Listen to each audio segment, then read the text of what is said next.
నమస్తే రమగారు. నమస్తే జయ. రమగారు, ఉదయం లేవగానే చేయాల్సిన పనులంటే ఏముంటాయండి? బోల్డు. చాలానా? ఇంట్లో పనులు కాకుండా అంటే ఆ రోజంతా సక్రమంగా జరగాలి, ఎటువంటి ఇబ్బందులు లేకుండా ఉండాలి అన్నప్పుడు మంచం మీద నుంచే మనం ఏదైనా దైవనామ స్మరణ గాని అలాంటివేమన్నా ఉంటాయా? మామూలుగా పొద్దున్నే చెప్తారు జయ, అరచేతుల్లో శ్రీరామ రాసుకోండి, అరచేతులు చూసుకోండి. పొద్దున్నే అద్దాలు అవి చూడబోకండి, మన చేతులు చూసుకుని లేస్తే మంచిది అని మామూలుగా చెప్తారు. కరాగ్రే వసతే లక్ష్మి, కరమధ్యే సరస్వతి, కరమూలేతు గోవింద, ప్రభాతే కరదర్శనం అని. లేవగానే చేతులు చూసుకోవాలి. ఎలాగంటే మనం రాత్రంతా పడుకుంటాం, లేవగానే చేతులు ఇలా రబ్ చేసి చేసి ఒకసారి మొహం అద్దుకుని, అంటే మనమే వెచ్చ చేసుకోవటం, తర్వాత చేతులు చూసి లేస్తే మంచిది అని చెప్తారు. మరి ఎందుకు ఇది చెప్పబడిందంటే తొలి కాలం నుంచి ఇదే పద్ధతి. ప్రభాతే కరదర్శనం అనేది అందరూ చెప్పేదే. ఈ శ్రీరామ రాసుకోవటం, ఓంకారం చుట్టుకోవటం చేతులు, శ్రీరామ రాసుకొని కుడి చేత్తో ఎడం చేతిలో రాసుకోవటం, ఓ మాట చూసి దాని కళ్ళకద్దుకుని దిగే అలవాటు కొంతమందికి ఉంటుంది. ఓకే. నిద్ర లేవగానే భగవన్నామస్మరణ. భగవంతుడు ఇచ్చిన ఈ జీవితాన్ని, మన చేతులే కదా మన జీవితం. అవును, అవును. దాన్ని ఒకసారి చూసుకుని మొదలు పెట్టుకోవటం. అయితే ఈ రోజంతా పాజిటివ్గా ఉండాలి, రోజంతా మనకు పనులు అవ్వాలి అంటే ఎలా అవుతాయి జయ? చెప్పు. జీవితం పడుగు పేక అన్నారు కదా. ఒక నిలువుదారం ఉంటే ఒక అడ్డదారం ఉంటుంది. ఖచ్చితంగా. ఒక వస్త్రం తయారవ్వాలంటే కొన్ని నిలువుదారాలు, కొన్ని అడ్డదారాలు, ఇట్లా కలయికే క్లాత్. మన జీవితంలో కూడా కొన్ని ప్లస్లు, కొన్ని మైనస్లు కలవటమే మన జీవితం. ఒకరోజు లేటుగా లేస్తాం, ఓ రోజు బద్ధకంగా లేస్తాం, ఓ రోజు విసగడతో లేస్తాం, తెల్లవారే ఏదో పగిలిపోయిన సౌండ్తో మెలకు వస్తుంది. చేయాల్సిన పనుల లిస్ట్ ఉంటుంది. మనతో పాటు ఆ పనులలో పాలు పంచుకోవాలనే వాళ్ళు రాకపోవచ్చు. వాళ్ళకేం ప్రాబ్లమ్స్ వస్తాయో. ప్రతిరోజు ఒకేలా ఉంటే ఏం బాగుంటుంది? అవును, బోరుగా ఉంటుంది, మొనాటనస్గా ఉంటుంది. ప్లస్ మైనస్ ఉండవలసిందే. కాకపోతే ఇవి భయంకర మైనస్సులు కాకుండా ఏదో ఒక మాదిరి మైనస్ సాయంకాలం వేసరికి మళ్ళీ దాన్ని ఏదో సరి చేసుకుని, లేదా పాజిటివ్ మైండ్ సెట్ తోటైనా వెళ్ళాలి. ప్రార్థన చాలా ముఖ్యమైనది దానికి. ఎలాంటి ప్రార్థన? ఏ తరహాదైనా సరే, మన ఇష్టదైవం ఒక్కొక్క స్వరూపం ఒక్కొక్కళ్ళని ఆకర్షిస్తుంది. భగవంతుడిని ప్రార్థించుకోవటం. పొద్దున్న ఏదో మామూలుగా అందరూ బ్రష్ చేసుకుంటాం, కాఫీలో టీలో పాలు పదస్వం ఏవో తాగుతాం, తర్వాత పనులలోకి దిగుతాం. పిల్ల జల్లని చూడాలి, ఆడవాళ్ళు అయితే పిల్లల్ని చూడాలి, భర్తలను చూడాలి, పని మనిషి వస్తుంది, వాకిట్లో కూరలు వస్తాయి, లేదా మనం బాక్సులు పెట్టాలి, లంచ్ బాక్సులు పెట్టాలి. ఈ వ్యవహారం అంతా నడుస్తూ ఉంటుంది. ఇదంతా ఎలా ఉంటుందంటే ఒక డ్రామాలాగా వెళ్తుంది అంతే. కొత్త కొత్త పాత్రలు ప్రవేశిస్తుండే, రెగ్యులర్గా వచ్చే పాత్రలు కొన్ని, కొత్త పాత్రలు ఎప్పుడైనా మధ్యలో వస్తూ ఉంటాయి. ఈ మొత్తం డ్రామాలో ఏంటంటే మనం ఒక పాజిటివ్ మైండ్ సెట్ తోటి కనుక వెళ్తే పనులు బాగా అవుతాయి. దీనికి మనం తొందరగా పొద్దున్నే స్నానం చేసేసామనుకో, ఏదో కృష్ణారామ అనుకోవచ్చు కదా. అవును. కొన్ని ప్రార్థనలకి స్నానం అవసరం లేదని భావిస్తారు, వాళ్ళ ఇష్టం. కానీ హిందూస్కి భగవత్ ప్రార్థన అంటే స్నానం ముఖ్యం. అవును. స్నానం చేయకుండా అసలు మనం పూజ గదిలోకి కూడా వెళ్ళాం. సరే, పొద్దున్నే స్నానం చేస్తే ఓ దీపారాధన చేసుకుని, ఒక అగరవత్తి వెలిగించుకుని, ఒక అలవాటు లేదు, దీపారాధన లేవు, అగరవత్తులు లేవు, ఏదో కృష్ణారామ కనితే గోవింద మత్సూదన అనుకుంటాం. ఎవరికి ఏది అలవాటు ఉంటే అది. ప్రధానంగా రాముడిని తలుచుకోండి, రోజంతా బాగుంటుంది, పాజిటివ్ ఎనర్జీ ఉంటుంది అంటారు. రాముడే కాదు, కృష్ణుడిని తలుచుకునే వాళ్ళు ఉంటారు. భగవద్గీతలో ఒక శ్లోకం తీసుకోవచ్చు. నరసింహస్వామిని తలుచుకునే వాళ్ళు ఉంటారు, లక్ష్మీదేవిని తలుచుకునే వాళ్ళు, పార్వతీదేవిని, లలితాదేవిని, శివానందలహరి, సౌందర్యలహరి, లలితా సహస్రనామం, విష్ణు సహస్రనామం, రామాయణం, భగవద్గీత, భాగవతమో ఏదో ఒకటి తీసుకోవచ్చు కదా. మీ మనసు ఎక్కడ సొలేషన్ పొందుతోందో, మీరు ఏ స్వరూపాన్ని తలుచుకుంటే మీకు ఒక పాజిటివ్ ఎనర్జీ నిండిపోయినట్లు అనిపిస్తుందో, ఏ శ్లోకం చదివితే, ఏ పద్యం పాడుకుంటే, ఏ పాట పాడుకుంటే మీకు మనసమాధానంగా ఉంటుందో అదొక్కటి సెలెక్ట్ చేసుకోండి. ఇవన్నీ చదువుకునే వాళ్ళు, రోజంతా పూజా విధానంలో ఉండేవాళ్ళు, పొద్దున గంటన్నర పూజ చేసుకునే వాళ్ళు, సాంఘంగా నిత్యగౌరీ పూజా విధానం చేసుకునే వాళ్ళు ఉంటారు. వాళ్ళు అవన్నీ చేసుకునే వాళ్ళు చేసుకుంటారు. చేసుకోలేని వాళ్ళు ఏదైనా ఒక్క శ్లోకం తీసుకోండి. ఈ శ్లోకాలకి పెద్దది తీసుకున్నాం అనుకోండి, చదవలేకపోతారు. చిన్న శ్లోకం తీసుకోండి, నెంబర్ ఆఫ్ టైమ్స్ చదవండి. ప్రఖ్యాతమైన శ్లోకాలు తీసుకుంటే తప్పులు పడకుండా ఉంటాయి. అంటే ఇప్పుడు మీరు అవన్నీ చేసేవాళ్ళు సరే మీరు ఇలా చెప్తున్నారు కదా, కొంతమంది నెగిటివ్గా రెస్పాండ్ అవుతున్నారు రమ్మగారు అని నేను చెప్పి. అంటాను. చేయగలిగితే గంటల తరబడి పూజ చేసుకుంటాం, లేకపోయినా ఏదో ఒక శ్లోకం తీసుకుని చేసుకోవచ్చు. ఇక్కడ ఒక చిన్న విషయం ఉంది రమ్మగారు. ఆ. మీ మాటలు కానీ మీరు చెప్పే విధానం ఎలా ఉంటుందంటే ఈ జనరేషన్కి తగినట్టుగా ప్రస్తుతం ఉన్న కాలానికి అనుగుణంగా మీరు చెప్తారు.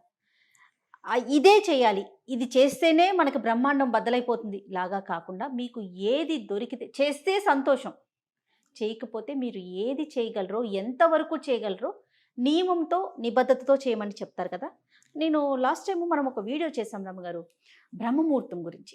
దాంట్లో కూడా మీరు మాట్లాడారు మనం చేయగలిగితే చాలా సంతోషం, చేయలేకపోతే దానికి ఒక పరిష్కారం కింద మాట్లాడారు కదా. అట్లా ఎట్లా చెప్తారు? బ్రహ్మముహూర్తం అనేది చాలా విలువైంది కదా. నేను కొన్ని కామెంట్స్ కూడా చూశానండి, మీతో డిస్కస్ చేద్దాం అనుకున్న సందర్భంలో అడుగుతూ ఉన్నాను అనమాట. ఇప్పుడు చేయలేరు, చేయగలరు, రెండు కోణాలు ఉంటాయి కదండి. అంటే ఇప్పుడు ప్రతిసారి జయ మీరు నెగిటివ్ పార్టే విని మీకు కోపం వచ్చింది అనుకో, మీరు పాజిటివ్ పార్ట్ వినరు.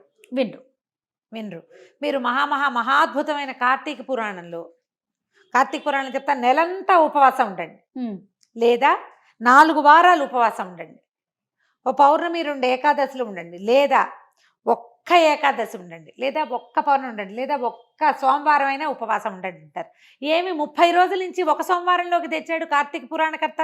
అదే కదా వ్యాస భగవానుడు రాసిన కార్తీక పురాణం కదా. ఆయన చెప్పాడు, ఎవరెవరెవరో చెప్పుకున్నారు ఒకళ్ళతోటి ఒకళ్ళు. సూత మహాముని చెప్పాడు, పరమేశ్వరుడు పార్వతీదేవితో చెప్పాడు. వీళ్ళందరూ ఎందుకు ఇది చెప్పారు? మానేయమని చెప్పామా?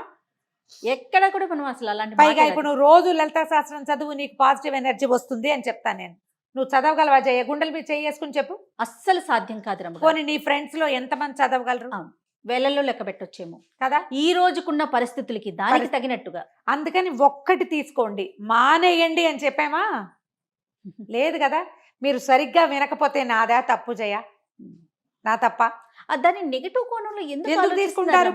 చేయకపోయినా బ్రహ్మముహూర్తంలో ఎందుకు లేవకూడదు అని చెప్తున్నారు అన్నట్లుగా తీసుకెళ్తున్నారు. అది ఇప్పుడు వాళ్ళకి అట్లా అర్థమైంది.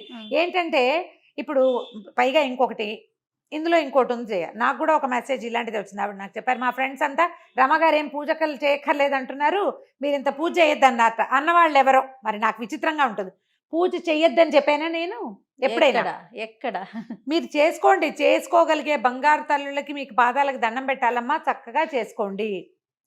చెయ్యలేని వాళ్ళు ఇలా ఇంతైనా చేయండి. తర్వాత ఇతరుల పూజా విధానాన్ని విమర్శించకూడదు. మీరు ఇంతంత పూజలు ఎందుకు చేస్తున్నారు అంటం తప్పు. నువ్వు పూజ ఎందుకు చేయటం లేదు అని చెప్పచ్చు. పూజ చేయలేకపోతే ఇంతైనా చెయ్యని చెప్పాలి. కనీసం పూజ చేయకపోతే నీకు రౌరవాద నరకాలు వస్తాయి, నువ్వు అందుకే బాగుపట్టలేదు, అది కూడా తప్పే. ఇవన్నీ నా సొంత మాటలు ఖచ్చితంగా కావు జయ, ఇవన్నీ పురాణాల్లో చెప్పబడ్డవే.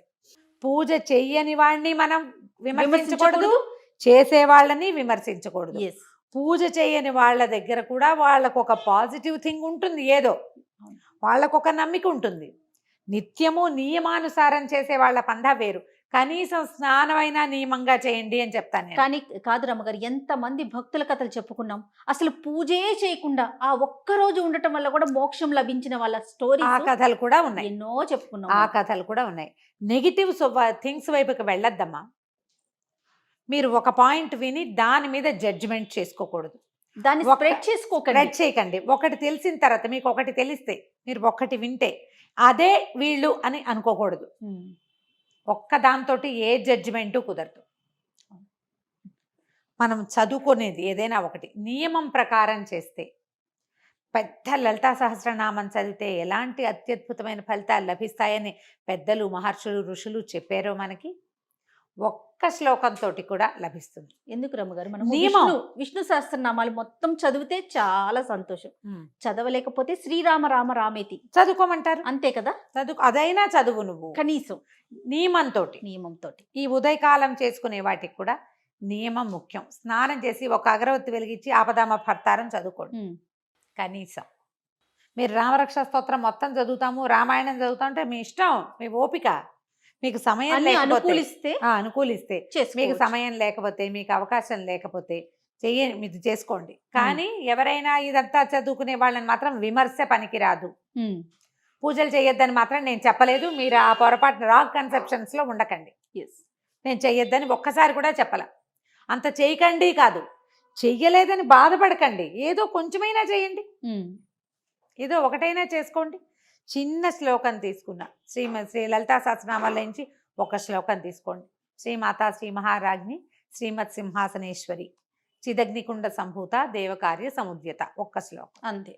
అబ్బో నా వల్ల కాదండి. అరుణాం కరుణాతరంగితాక్షీం ధృతపాశాంకుశ పుష్పబాణ చాపాం అణిమాదిభిరావృతాం మయూఖై అహమిత్యేవ విభావయేద్ భవానీం. అమ్మవారిని ఇలా భావిస్తాను. అరుణాం కరుణాతరంగితాక్షం అంటే ఎర్రటిది ఆవిడ, కళ్ళ నుంచి కరుణ పొంగుతూ ఉంటుంది, ఆమెను తలుచుకుంటా. ప్రార్థనా శ్లోకమైనా తీసుకోండి, కానీ నియమం తప్పకుండా మీరు ఒక్క శ్లోకాన్ని చేసినా కూడా మీకు అత్యద్భుతమైన పాజిటివ్ ఎనర్జీ వస్తుంది. శ్లోకాలు చదువుకోండి, డజన్ల కొద్ది వీడియోలు చేసాం. అవును. ఒక్క శ్లోకం, సంస్కృత శ్లోకం ఏంటంటే వాటిలో ఆ శబ్దాల్లో ఉన్న పాజిటివ్ ఎనర్జీ అది మీతో పాటు ఉంటుంది. అక్షర దోషం మాత్రం ఉండకూడదు కదా ఉండద్దు. రమ్మగారు? తప్పులు లేకుండా చేసుకుంటే ఏంటంటే ఎనర్జీ ఫుల్ఫిల్డ్గా దొరుకుతుంది మనకి. మీ భావం కరెక్టే, అమ్మవారిని పూజించాలన్న భావం వరకు ఓకే. వాచాదోషం కూడా లేకపోతే ఆ వైబ్రేషన్స్ వల్ల వచ్చే పాజిటివ్ ఎనర్జీ మనతో పూర్తిగా పాటు మనకు ఉంటుంది. వస్తుంది. నేర్చుకోండి, మనకు అవకాశం ఉంది, ఇంటర్నెట్ నిండా ఉన్నాయి చక్కగా. పెద్ద పెద్దవి తీయద్దు, చిన్నవైనా తీసుకోండి, 5 శ్లోకాలు తీసుకోండి, అది మాత్రమైనా చదువుకోవచ్చు కదా. ఆపదామపహర్తారం ద బెస్ట్ జయ, చిన్న శ్లోకం. మీరేం చేస్తారు రమ్మగారు రోజు? రోజువారీ నాకు చాలా ఉన్నాయి కదా జయ, ఏవో రకరకాలు ఉన్నాయి, వాటిలో అవి చదువుకుంటాను. నాకు కనీసం ఒక 25-28 మినిట్స్ నేను చదువుకునేవే సరిపోతాయి. 30 నిమిషాలు కావాలి నాకు ఖచ్చితంగా. తర్వాత ఇప్పుడు సుందరకాండ పారాయణ ఒకటి పెట్టుకుని రోజు ఒక ఇది అధ్యాయం ఏదో ఒకటి అని పెట్టుకున్నాను అనమాట. సుందరకాండ చదువుతున్నాను ఇప్పుడు, అది అవ్వాలిగా, ఒక్కొక్కటి అవ్వాలి, ఏదో ఒకటి ఎలా కుదిరితే అట్లా. ఒకరోజు సమయం చాలదనుకో, అందులో 60 శ్లోకాలు ఉన్నాయనుకో, 30 చదువుకుని అక్కడ కాగితం అడ్డం పెట్టుకుంటా, రేపు చదువుతాను. సుందరకాండ పూర్తి చేసుకోవాలి అని కొంచెం అర్థం నాకు తెలుస్తుంది కాబట్టి నేను చదువుకోగలను. గ్రూప్ లో చేస్తున్నారండి? లేదు, నేను సొంతంగా చేసుకుంటాను. మామూలుగా నాకు కాస్త రామాయణం చదివే అలవాటు ఎప్పుడు ఉంది, కొద్దిగా చదువుకుంటాను. ఇది ఇప్పుడు సమయాభావం, నేను ఇక్కడ పరిగెత్తుకు రావాలి కదా, అవును, అప్పుడు కొంచెం తక్కువ. ఓకే.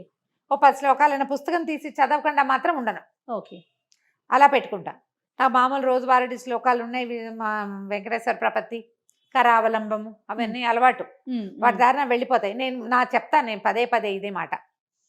స్నానం చేసి బొట్టు పెట్టుకుంటాను, కుంకుమ పెట్టుకున్నాక నేను దీపం పెట్టే లోపలే నా సగానికి పైగా స్తోత్రాలు అయిపోతాయి, చదివేసుకుంటారు. నేను అవి ఇవి సవరించుకుని, దీపానికి దివ్యలు తీసి చూసుకుని, పువ్వులు సరిచేసి సవరించుకుని, పళ్ళు ఏమైనా కడిగి పెట్టుకుని, దేవుడి దగ్గర కూర్చునే లోపల, లేదా ఆయన అక్కడ ఉండి నేను యువతలు పని చేసుకుంటూ ఉంటే స్తోత్రాలన్నీ అయిపోతాయి, ఇక్కడే చదువుకుంటూ పనిచేస్తా. ఇక ఈ మధ్యలో వ్యవహారాలు, ఫోన్ కాల్స్ అవి వస్తాయి, ఏదైనా అత్యవసరమైనవి, అవేదో చూస్తా. కానీ వెళ్ళి అక్కడ కూర్చున్నాక రామాయణం చదువుకుంటాను. తొందరగా వెళ్ళాలంటే ఈ మార్గం అవలంబిస్తా. దీంట్లో నా నియమం ఏంటంటే స్నానం చేసిన తర్వాత కుంకుమ బొట్టు పెట్టుకోవటం. బొట్టు పెట్టుకున్నారా స్తోత్రం ఆటోమేటిక్గా అసంకల్పిత ప్రతీకార చర్యలాగా వెళ్ళిపోతూ ఉంటుంది. అలా అలవాటు అయిపోయింది. ఇలా చేసుకోవచ్చు. మీరు దేవుడి దగ్గర కూర్చునే ఇంతసేపు దేవుడి ముందే కూర్చోవాలా అన్నదేం పెట్టుకోబోకండి. కుదిరిందా కూర్చోండి, కుదరకపోయినా ఇతర పనులు చేసుకుంటూ, ఇంకా స్నానం చేశాక నేను చీపుళ్ళు ముట్టుకోను, వాకిల్లో డస్ట్బిన్లు ముట్టుకోను, తర్వాత ఏమో ఏమంటారు విప్పేసిన బట్టలు ముట్టుకొని వాషింగ్ మెషిన్లో వేయడాలు అవి చెయ్యను. నా నియమం అది. కొన్ని నియమాలు పెట్టుకున్నారు, ఇవన్నీ ముందే చేసేస్తా, ఆ పనులన్నీ ముందే అయిపోతాయి. ఆ తర్వాత ఇంకా శుభ్రాలు అవి పెట్టను, ఆ శుభ్రాలు గిభ్రాలు మొత్తం అయిపోవాల్సింది. దీపం పెట్టుకున్నాక అవసరమైతే ఏదైనా పని కావాలంటే చేసుకుంటా. ఆ టైంలో ఈ పూజ చేసుకునే లోపల, దీపం పెట్టుకునే లోపల నేను చీపురు కానీ, విప్పిన బట్టలు కానీ, కాళ్ళు దుడుచుకునే పట్టాలు కానీ, వాటి మీద కాలు కూడా పడదు, ఏం ముట్టుకోకుండా చేస్తాను. నాకు నేను పెట్టుకోగలిగిన నియమం అది. నియమం ఏర్పరచుకోండి. ఎప్పుడు కూడా పాజిటివ్ ఎనర్జీకి కావాల్సింది నియమం. అది శారీరకమైన ఫిజికల్ థింగ్స్ కావచ్చు, మనసుకైనా కావచ్చు. నియమం పెట్టుకోండి. ప్రధానమైందమ్మా పూజలు చేసే వాళ్ళని, పూజ చేసుకునే వాళ్ళని, ఇంత పూజ ఎందుకు చేస్తున్నావు అని ప్రశ్న వేస్తే 1,00,000 ప్రశ్నలు వేసిన పాపం వస్తుంది. 1,00,000 ఒక్కళ్ళని అడిగితే 1,00,000 మందిని అడిగిన పాపం వస్తుంది. పూజ ఎందుకు అని ప్రశ్నించద్దు, తప్పు. పూజ చేసుకోండి. ఇంకొకళ్ళని నన్ను కోట్ చేసి ఆవిడ వద్దన్నారండి, నేను వద్దని చెప్పలేదమ్మా, నేను వద్దని చెప్పను. నేను నాకే అరగంట పడుతుందని నేను చెప్తున్నాను. అవును, నాకు అరగంట పట్టేటప్పుడు నేను ఒకళ్ళకి వద్దని ఎందుకు చెప్తాను? నేను అరగంట కూర్చుంటే ఆయన గంట కూర్చుంటారు. అదే కదా. ఆయనది గంట ఉంటుంది, మరి నేను ఎందుకంటాను అట్లా? అదే ఒక పాయింట్ దగ్గర ఆగిపోకుండా కొంచెం ఆగిపోకుండా. మొత్తం వినగలిగితే బాగుంటుంది. మొత్తం విని మీరు ఒక కన్క్లూషన్కి వచ్చేయకండి. అసలు నేనేం చెప్పానో వినండి మొదట. విషయం ఏంటి, దేని గురించి చర్చించుకున్నామో తెలిస్తే తెలిస్తే అది బాగుంటుంది.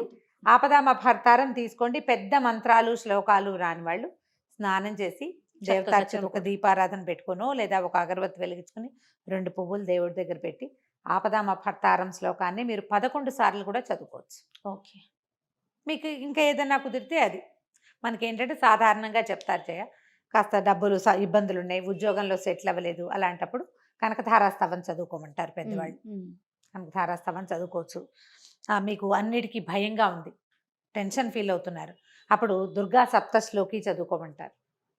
పిల్లలకి తరచుగా కళ్ళు వస్తాయి, బెదురుతారు, స్కూళ్ళల్లో భయపడుతూ ఉంటారు, ఎగ్జామినేషన్స్ అంటే భయం, ఆంజనేయ స్వామికి సంబంధించిన శ్లోకాలు, హనుమాన్ చాలీసా లాంటివి నేర్చుకోవచ్చు, చెప్పచ్చు. ఇలా పెట్టుకోండి ఏదో ఒక నియమం. లేదా శుక్రవారం లక్ష్మీదేవికి, మంగళవారం దుర్గాదేవికి, ఇలా లెక్కలు. ఇలా సోమవారం శివుడు, మంగళవారం దుర్గాదేవి, బుధవారం వినాయకుడు, ఓకే, గురువారం దత్తాత్రేయ స్వామికి సంబంధించినవి ఏదైనా, శుక్రవారం లక్ష్మీదేవికి సంబంధించింది, శనివారం వెంకటేశ్వర స్వామి, ఆదివారం సూర్యుడు. ఇలా పెట్టుకునైనా చదువుకోవచ్చు. వీటన్నిటికీ మళ్ళీ పెద్ద పెద్ద స్తోత్రాలే అక్కర్లేదు. శ్లోకాలు ఒక్క శ్లోకం తీసుకున్నా ఆ రోజంతా అది మనన చేసుకోండి. ఖాళీగా ఉన్నప్పుడు మీకు పాజిటివ్ ఎనర్జీ మీతో పాటే ఉంటుంది. తప్పకుండా అండి. నమస్తే. నమస్తే.